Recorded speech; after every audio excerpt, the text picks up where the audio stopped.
Anna has been a sun avoidance fanatic for the past decade. Her skin has never known the warmth of the sun. She slathers on sunscreen 10 times a day. A mere sneeze could shatter her fragile ribs. The doctor's diagnosis: severe osteoporosis. Netizens mockingly dubbed her the brittle bone university student. I, with a heart full of good intentions, begged her to stop this extreme sun protection. Your health is paramount, I'd say.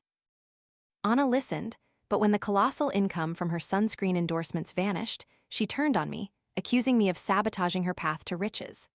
The moment the knife plunged into my body, all I felt was an ocean of regret. If I could rewind time, I would force her to her knees, pleading for my forgiveness. Now, trapped in this bewildering limbo, I ponder: should I heed the doctor's advice and embrace the sun, or cling to this sun-avoiding obsession for the sake of those lucrative endorsement deals? Anna's playful, mocking voice drifted into my ears. I stared, stunned at her lying in the hospital bed, yet a sharp pang of pain pierced my heart. "Mia, are you even listening to me?" Anna complained, her eyes alight with a chilling malice. In that terrifying moment, I realized my sister had also been reborn. Her words were identical to those in my past life, but this time, her voice barely concealed a venomous cruelty. I clenched my fists, restraining the urge to lunge and choke the life out of her. Instead, I mustered a perfectly serene smile. "It's all good, my dear Anna. Whatever path you choose, I'll support you." In truth, her decision had been made long ago. The staggering sums from sunscreen endorsements had completely captivated her. But in the previous life, I had only worried about her health, urging her to choose a different path. Those images still burned vividly in my mind. I pleaded with her endlessly. "Anna, your health is your most precious asset. Don't sacrifice yourself for beauty and money. The sponsor wants you to maintain your current skin, but it will literally kill you." Even a kind, elderly woman in the hospital room chimed in with advice, but Anna merely wavered. "But Mia," she began, "this time when I was hospitalized, I posted a video online and got hundreds of thousands of likes. Everyone's asking what sunscreen I use, it's so effective. If I seize this opportunity, countless fortunes await me in the future." She looked at me, eyes shimmering with hope, but I flatly refused.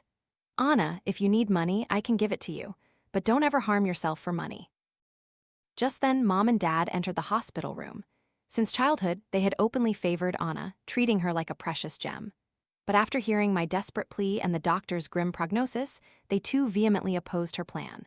Finally, the three of us united, convincing her to abandon the dangerous path.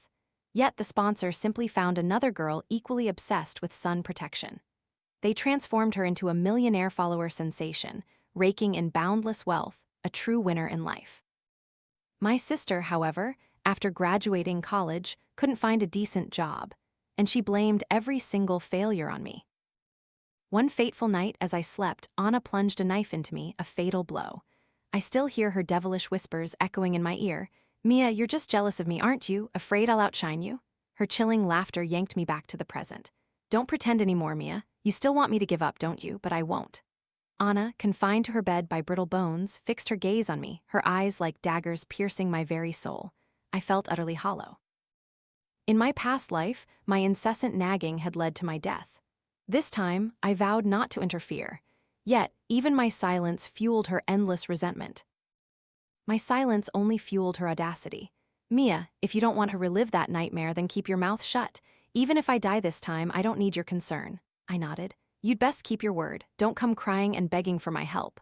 To prevent her from backtracking, I thoughtfully prepared an agreement. From now on, our interests are separate. No one owes anyone anything. Anna wished she could sever ties with me instantly. Fearing I'd obstruct her path to riches, she quickly signed, without a moment's hesitation. I smirked coldly. "Excellent. Since you've signed first, let's settle the tuition fees from all those years." Anna froze, then immediately shrieked in denial. "That was Mom and Dad's money. You have no right to demand it back." I gently pointed out a clause in the contract. Her body stiffened. I chuckled softly. "Don't forget to pay up." But in a flash, her furious face contorted into one of profound grievance, tears streaming down like rain. In that instant, I knew with certainty. Mom and Dad had arrived. "Don't worry, Mia. I'll definitely pay you back. Next year, when I graduate university, I'll return everything, principal and interest. It's all my fault. If it weren't for me, you surely could have gotten into a better university. After all, you're so smart." she cried, her words muffled by sobs, the loose patient gown making her appear even more frail and pitiful. Slam, the hospital room door was violently flung open. My mother stormed in, her face contorted in fury, aiming to strike me. She spat curses and lunged, her long, sharp nails aimed directly at my face. "You wretched girl, bullying your sister again? What's a little money from you? It's your blessing to give it to her." My father chimed in. "Exactly. You're an older sister, don't you know how to look after your sibling?" Mom couldn't land a blow. She instantly reached out, trying to snatch the agreement from my hand. I deftly sidestepped, clutching the document, and bolted out of the hospital room. This document, I thought, should be safely deposited in a bank. The total costs over the past decade amounted to at least several hundred million. I highly doubt a public figure would want their image tarnished over a few paltry pennies, would they? As I stepped through the door, I heard cheerful laughter and excited chatter erupt behind me. Anna was gleefully recounting her achievements to Mom and Dad, fresh from their visit to the hospital room. My parents beamed, overjoyed that their young daughter could already earn money. The only difference was, this time, I wasn't there to remind them just how dangerous extreme sun protection truly was. So they quickly agreed, the whole family lost in a fantasy of striking it rich, completely ignoring the doctor's warnings. The doctor had specifically advised Anna to get more sun exposure to supplement her calcium. In front of him, Anna had meekly nodded and agreed. But behind his back, she cursed at him for sabotaging her career. Every time I overheard her venomous remarks, I wondered if I had been utterly blind in my past life to have fallen for such a pathetic act time and time again. "Sorry everyone, I've been so busy that I'm only now finding time to film." Before even being discharged, Anna, eager to capitalize on the surge of attention, began filming a video right there in her hospital room. Her voice, sincere and earnest, immediately attracted a massive following. She read aloud the most prominent comments for the whole family to hear. Truly a brittle bone university student, breaking bones from a mere sneeze. Just a ploy for views, right? Breaking a bone from a sneeze is a bit much? Don't doubt it, I once broke a bone just putting on my pants. Only I'm curious, what sunscreen does this girl use? It's incredibly effective. Please share the link. Reaching the final comment, Anna deliberately slowed her pace, feigning a mysterious air. I knew she wanted us to press for more details, but unfortunately my parents weren't savvy internet users and couldn't grasp her subtle hint. As for me, I feigned ignorance, watching her fuming because no one was playing along, secretly gloating inside. With no other option, she glared at me as if sensing my malicious intent. Then she forced a smile, creating her own dramatic reveal. You'll never guess. In just one night, so many sunscreen brands messaged me. My mother, always her biggest enabler, eagerly pressed, "How many brands, darling?" Anna proudly tossed her head, a smug smile spreading across her face. 10 brands. Do you understand what that means? If each brand pays me 10 million, I'll have 100 million right away."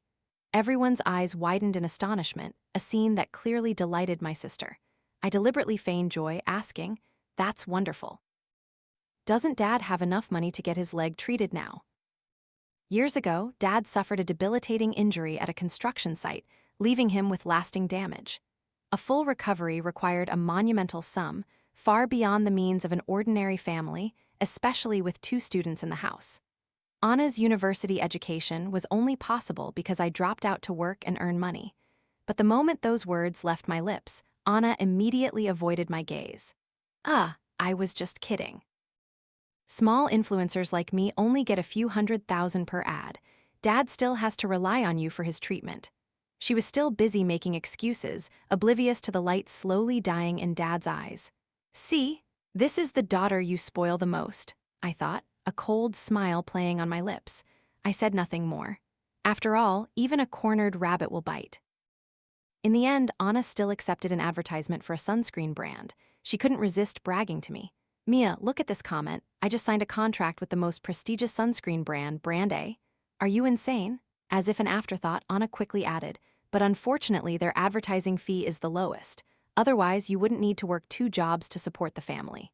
Her tone, however, seemed to imply, "See, even if I earn money, you still have to toil." I merely offered an indifferent smile. "It's fine." But I then asked, feigning curiosity, "Why aren't you promoting the sunscreen you've always used? Are you planning to earn illicit money?" Anna hadn't expected such a question. She stammered, "You're mistaken, Mia. I've always used this one." Living with her for so long, how could I not know when she'd switched sunscreens? She was clearly lying through her teeth. A product she had just received had suddenly become her long-time trusted brand. The parcel she'd unboxed just yesterday was still sitting in the trash. I glanced at the link she posted in the comments section. As expected, it did not disappoint me. All the effort I'd put into pushing this particular brand's advertisement her way hadn't been wasted. After all, finding a product that was both exorbitant and utterly ineffective wasn't an easy feat. Thanks to her, Brittlebone University student, fame, and the advertising money from sponsors, Anna finally became a minor influencer with a bit of recognition. The brand A sunscreen she promoted quickly became a sensation. After that, she took on advertisements for sun-protective clothing and hats. Even those who had initially doubted, seeing her porcelain-white skin in her videos, couldn't resist placing orders. Brands hired marketing teams to aggressively push campaigns, warning that no sunscreen equals wrinkles and dark spots. As a result, Anna paraded around the house like royalty during this period. She always held her head high, claiming she wasn't making much money, yet her wardrobe, from head to toe, had been replaced with designer brands. Only, the harmful effects of extreme sun protection gradually began to surface. Her mood became alarmingly unstable. One moment she'd be furious for no apparent reason, the next she'd be weeping hysterically. Mom and Dad simply believed she was under too much pressure and wanted to take her out for a distraction.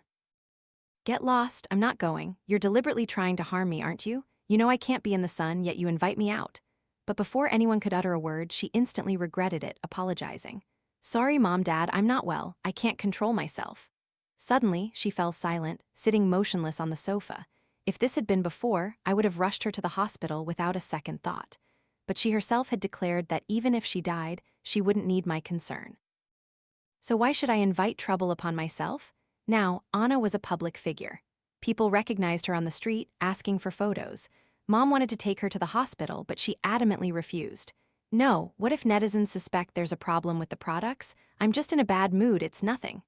Mom still tried to persuade her, but seeing Anna on the verge of an outburst, she fell silent. I secretly stood pressed against the wall, enjoying the unfolding drama. Others might not know, but how could I not? In my previous life, after my death, my soul lingered, witnessing the devastating consequences of perpetual sun deprivation. I also saw firsthand the continuous evolution of sunscreen products. My sister was clearly showing signs of depression. "Mom, why is the rice so hard today? I can barely chew it." Now that she was earning a bit of money, Anna acted like an empress in our home. Dad, the ever-patient head of the household, asked doubtfully, "It's not different from yesterday, is it?" But Anna couldn't control her rage, so furious she flung her rice bowl to the ground. "You're all deliberately targeting me, aren't you? The whole family is ganging up to bully me." With that, she immediately overturned the entire dining table, leaving not a single grain of rice. Dad, thinking his daughter was simply under immense pressure, felt a pang of guilt. Mom rushed to embrace a sobbing Anna. "Don't cry, Anna. Dad's just clumsy, he doesn't know anything. He wouldn't notice the difference. But I know for sure it was a bit overcooked today." To add persuasiveness, Mom turned to me and subtly signaled. I happily complied. "Yes, Anna, I also think the rice is very hard, I can't chew it." My voice was full of sincerity, but when Mom and Dad weren't looking, I met Anna's eyes, a faint, mocking smile playing on my lips. I mouthed silently, "Useless." Enraged, she lunged at me, intending to strike. I feigned helplessness, standing perfectly still, but Mom eventually intercepted her. "Anna, stop this commotion. Your sister is still on your side." That sentence pushed Anna past her breaking point. "Mom is on her side too. Mom also favors her." My sister shrieked, her voice thick with indignation, then suddenly collapsed to the ground. After this commotion, my parents also seemed to harbor a growing dissatisfaction with Anna. But because she was their cherished daughter from birth, they continued to indulge her as before. It was only when a table laden with food, stewed to a tender pulp, was placed before her that she grumbled resentfully, "Why is the food still so hard today?" My mother, having endured this countless times, was now skilled in the routine. She immediately cleared the dishes while simultaneously trying to manage Anna's volatile emotions, but this only enraged Anna further. She snatched the bowl from Mom's hand and flung it far away. Crash! Immediately after, a tragic scream tore from Dad's throat. I spun around to see rice plastered all over Dad's head. "Enough!" Dad roared. The entire living room instantly fell silent. Even Anna, who had been wailing hysterically, immediately hushed. "Take her to the hospital for a checkup tomorrow."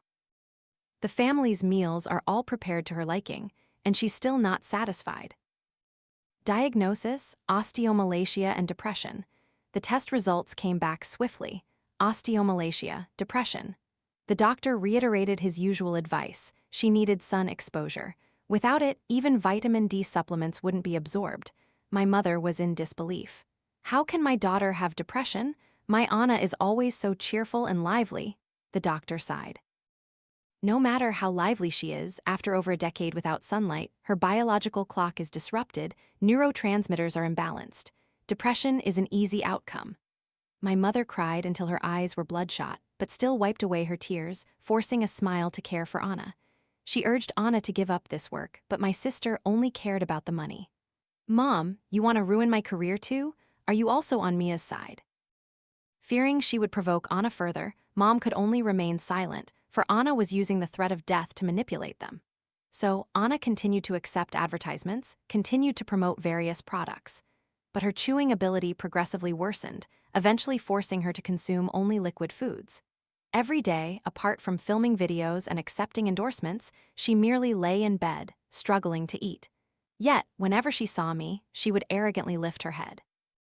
"Jealous because I earned so much money? Let me tell you, don't even dream of changing my mind. The money I'm making now, you couldn't earn in a lifetime." But haphazardly accepting endorsements inevitably brings retribution. A KOL specializing in exposing scams revealed that brand a sunscreen contained toxic substances exceeding permissible levels, and its certification was fake. Overnight, Anna's personal page was swarmed by furious netizens. "Fraud, unconscionable liar. I used to trust you, and now I see your broken bones were just karma. I demand compensation. My face is ruined. If you don't compensate me, I'll make sure you're disfigured just like me." Someone spoke up in her defense. "Everyone, don't be too quick to judge. Maybe she didn't know anything." I read each comment, using a secondary account to like all the abusive ones aimed at her. Countless people sent her private messages, insulting her. From the moment she realized her career had flopped, her spirit utterly collapsed. But netizens weren't her parents. They had no reason to be lenient. She smashed everything in the living room, including Dad's most cherished tea set. It was a very expensive gift from Dad's friend. Although Dad wasn't a tea connoisseur, he knew its value. This time, Dad completely lost his patience. He locked her in her room. Her doom had arrived. Misfortunes never came singly. While social media collectively condemned her, other brands also began sending contract cancellation requests. "Due to the KOL's mistake, our brand has been severely affected. Your side needs to compensate for breach of contract." Call after call for compensation flooded in. Anna dared not answer the phone. Those people then came directly to our house. They surrounded our door, blocking the entrance and exit. Mom, Dad, and Anna hid in the room, whispering. I couldn't tell what they were planning. I pressed my ear to the door, only catching faint words like old and death. Hearing footsteps, I quickly returned to the sofa. Mom emerged and told me, "Go buy some food. In this situation, I have to stay home and look after Anna." I agreed, wanting to see what they were truly plotting. But when I returned, the scene before me was utterly beyond my expectations. The reporters and brand representatives who had been clamoring moments before were now utterly silent. My mother sat by the door, sobbing and wailing. "Why, you insist on driving my daughter to her death. My Anna has depression. Now she's taken sleeping pills to commit suicide. Are you satisfied now?" I was shaken. My sister committed suicide, but something felt off. I stepped forward to help Mom up, but just as I was about to speak, something unexpected happened. I was swarmed by the crowd, especially the reporters, who thrust their microphones towards me. "Ms. Mia, what are your thoughts on your sister's death? Did you force her to accept those unscrupulous advertisements? Do you feel any remorse now?" After listening for a while, I understood. No wonder they tried to send me away. They were waiting for me to fall into their trap here. Just as I was about to refute, Mom suddenly burst into tears and lunged at me. She whispered conspiratorially in my ear, "Mia, help her one more time. She committed suicide because of depression. Take the blame for her. I'll figure out how to pay you back." I gave a faint, contemptuous laugh. Seeing my refusal, Mom immediately played her final card. "If you don't agree, I'll die right here in front of you." In that moment, my heart turned utterly cold. Help her one more time? From childhood until now, how many times had I helped her? She caused trouble, I bore the blame. She went to school, I had to drop out and work. Just one more time then. I nodded lightly and replied, "Mom, all right, I agree." Under Mom's satisfied smile, I took a microphone. "I apologize, everyone. It's all my fault. It was my greed for money that led to the death of my most obedient sister." I watched the crowd, now swelling with indignation, then added one more line. "But right now, the most important thing is to save my sister. I don't know why Mom hasn't called an ambulance yet, but I beg everyone for help. Please save my sister." Mom's face stiffened slightly. The crowd was no longer in the mood to blame me. They began urging Mom to quickly get Anna to the emergency room. I pulled Mom's hand towards Anna's room door, but it was locked. I deliberately feigned worry. "Oh no, can someone help kick the door down? It's locked from the inside." Mom tried to stop me, but a kind man quickly swung his leg and kicked the door open with an asterisk crash. The door burst open, revealing the staged drama in the bedroom. A frail, pale figure lay motionless on the bed. I cried out in agony, rushing to embrace my sister tightly, piling my full weight onto her. Her breathing was a little ragged, but she held it in, not uttering a single sound. I couldn't help but let out a soft chuckle. "Oh, quite the endurance, aren't you?" I intended to apply more pressure, but Mom quickly pulled me away. "Anna, you poor thing, all your life you've been a workhorse for your sister, and now your sister has driven you to the brink." What a touching performance. The listeners' hearts ached, and tears welled up in their eyes. But when everyone wanted to call an ambulance, Mom immediately stopped them. "Our family is out of money. We can't afford ambulance fees. I'll take her to a nearby hospital myself, that'll be fine." Clearly, this was not normal. I burst into tears, hot tears streaming down my cheeks, grasping Mom's hand, choked with emotion. "Mom, don't be cheap anymore, call an ambulance quickly." But Mom still adamantly refused. Even Dad, who had been silent until now, stepped forward to block me. But just then, a voice from the doorway caused Mom's face to fall into despair. "Who called 120? Where is the patient?" I immediately raised my hand, eagerly guiding the doctor. The doctor examined Anna. Meanwhile, I seized the opportunity to gently pinch her arm. Perhaps I used a little too much force. She couldn't help but let out a soft moan. "Ah!" the whole crowd gasped, stunned. "What's going on? She hasn't even been treated yet and she's already awake." I casually tossed out the question that was on everyone's minds. "My sister's awake, is she okay?" Unable to continue the charade, Anna slowly opened her eyes, feigning bewilderment. "Am I in heaven?" she uttered. The doctor immediately checked her condition, but aside from being a bit weak, found no other issues. My mother quickly interjected, "If there's nothing wrong, then there's no need to go to the hospital." I firmly objected. "No, what if there are lingering effects? She absolutely must go to the hospital." Based on the principle of responsibility to the patient, the doctor still decided to take Anna for a comprehensive checkup. I also took the opportunity to invite the reporters to join us. While Anna was undergoing her examinations, the online community began to shift its stance. Someone had uploaded the video of my mother crying, and netizens poured out their remorse. "Anna, I'm so sorry. It turns out you were the biggest victim. I never imagined the worst person was your sister. Anna, please be okay. I swear I'll give up meat for a year." Even if Anna made mistakes, now that she's committed suicide, the dead are always the greatest victims. I read each comment, a faint smirk playing on my lips. My lips curved into a slight smirk. Keep making a fuss. The more remorseful they are now, the angrier they'll be later. Wasn't I just waiting for this precise moment by not revealing the evidence earlier? The test results came swiftly. There were no traces of sleeping pills in Anna's body. In other words, she had lied to the reporters. As if they had just received shocking news, some media accounts even began writing articles on the spot. I generously held up the test report for them to photograph as evidence. At this moment, my mother rushed over and pulled me away. I followed her to a secluded corner, simultaneously activating my voice recorder. "Mia, help her one more time. She's so young.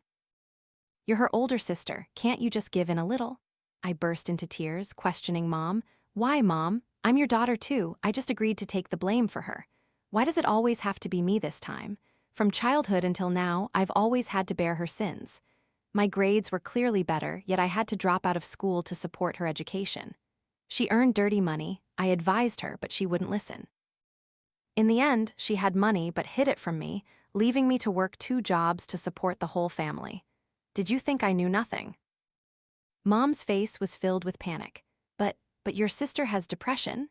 I truly couldn't hold back anymore. I couldn't help but refute loudly. But what? This time I won't help her again. Mom and Dad are old, I'll take care of you too, but she's an adult now. I don't want to care anymore. With that, I turned and walked away. I feigned losing control, running towards the reporters, bursting into heart-wrenching sobs. I was wrong. From beginning to end, I was wrong. I want to expose everything, I cried, recounting the entire story. The entire crowd was stunned. The reporters, still disbelieving, demanded proof. All right, I have proof. I pulled out all the audio recordings and evidence I had collected beforehand, but even with the evidence in hand, some still doubted. Why didn't you reveal the evidence sooner? I gave a bitter laugh. Yes, why didn't I reveal it sooner? Perhaps because I was pushed to the brink.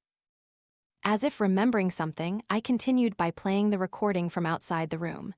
In it, Mom's voice, though intentionally lowered, echoed clearly, word for word. Mia, help her one more time.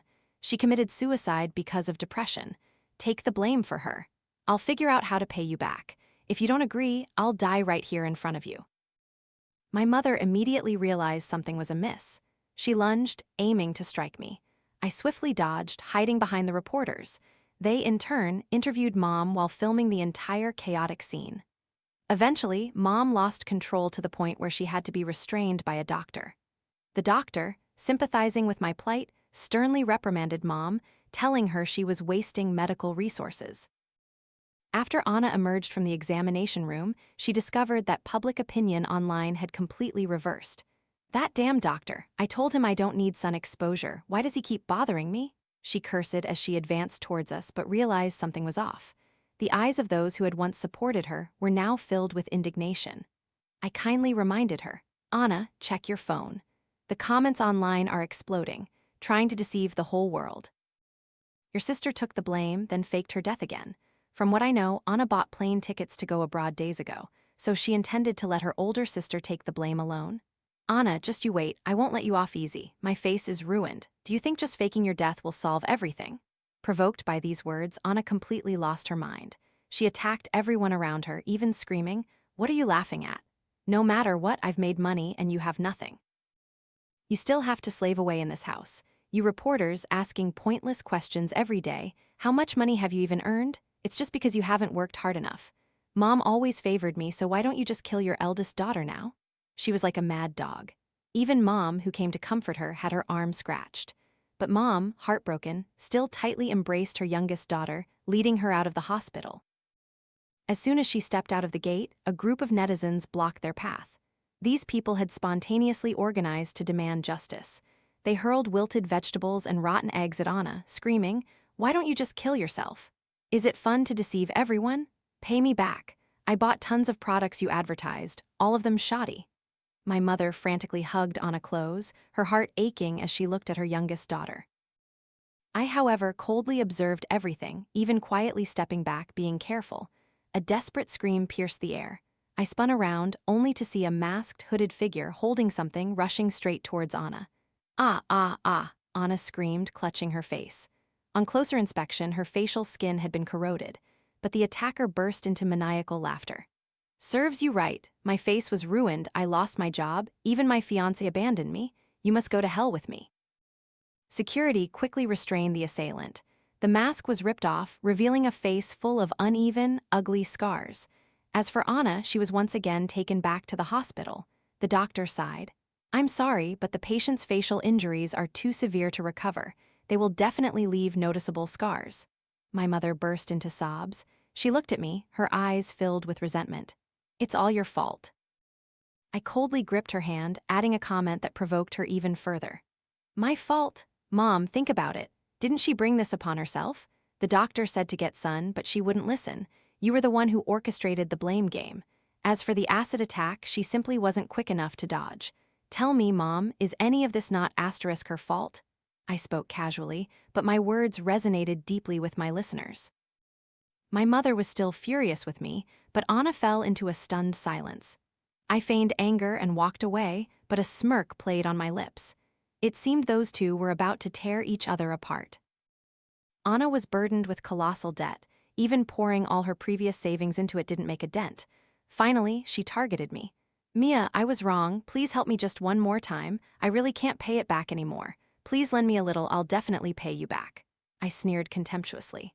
Oh, in that case, first pay back the hundreds of millions you owe me.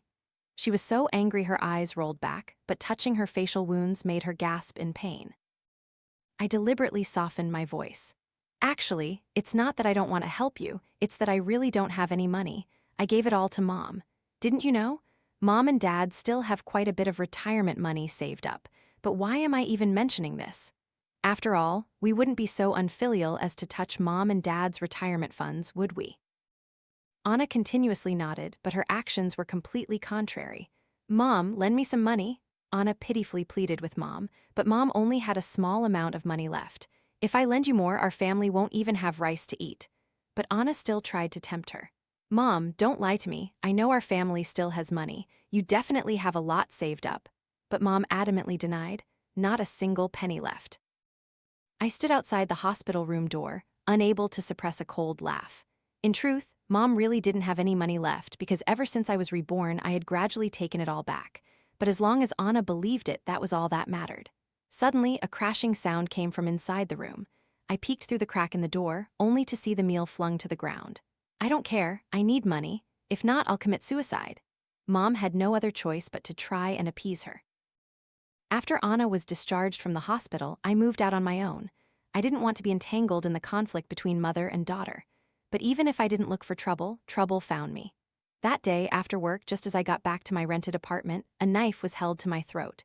I calmly pressed the emergency alarm button while soothingly saying, "Let's talk slowly. You need money, right? I'll get it for you. I still have about 100 million in my account." HMPH. I knew it, a familiar voice echoed from behind. Mom said you tricked her into giving you all the money. It was then I realized this wasn't a normal robbery. It was someone I knew. I tried to probe. Anna, the knife pressed even closer to my throat. No need to ask, it's me. Hurry, get the money out, I need to go abroad. I deliberately smiled to appease them. Mom, Anna, you just want money, right? All right, I'll get it for you. It's not good to hurt each other. I secretly observed their positions, looking for an opportunity to fight back, but Anna was vigilant. She refused to let me get the money. No need for you to go, just tell Mom where it is and she'll get it. I had no other choice but to tell them. In the bedroom, the innermost drawer. Mom got up and left the living room to look for the bank card. When her figure disappeared, I seized the opportunity, elbowing Anna hard. Bop! Anna fell sprawling to the ground. Two people I couldn't fight, but one with osteomalacia, I could definitely handle her. Having been reborn, I had spent money learning martial arts, not just for show. I originally thought I'd have to land a few more blows, but unexpectedly, she just lay flat on the ground. It seems I used too much force and broke her arm. Mia, I can't find the card, my mother's voice echoed. She had just stepped out of the room when she saw me strike down Anna. She rushed towards me, intending to hit me, but I quickly dodged. Downstairs, police sirens wailed. Time was running out. Anna no longer paid attention to her injury. She screamed, "Quickly, where's the money?" She struggled to stand, clutching the knife, and lunged at me. At the same time, Mom also rushed in. Thwack! Blood splattered everywhere. Everyone was stunned. The knife was plunged straight into Mom's chest. Anna stared blankly at her blood-stained hands, forgetting to react. A knock on the door. "Open the door!" Mom tightly gripped my hand, blood gushing from her mouth onto my hand. I thought she would apologize to me. After all, it said that dying words are kind. But when she spoke, my illusion shattered completely. "Mia, I beg you one last time, say you accidentally killed me." She looked at me, full of expectation, even trying to place my hand on the hilt of the knife. I shoved her hand away, tears uncontrollably streaming down my face. I should have realized sooner.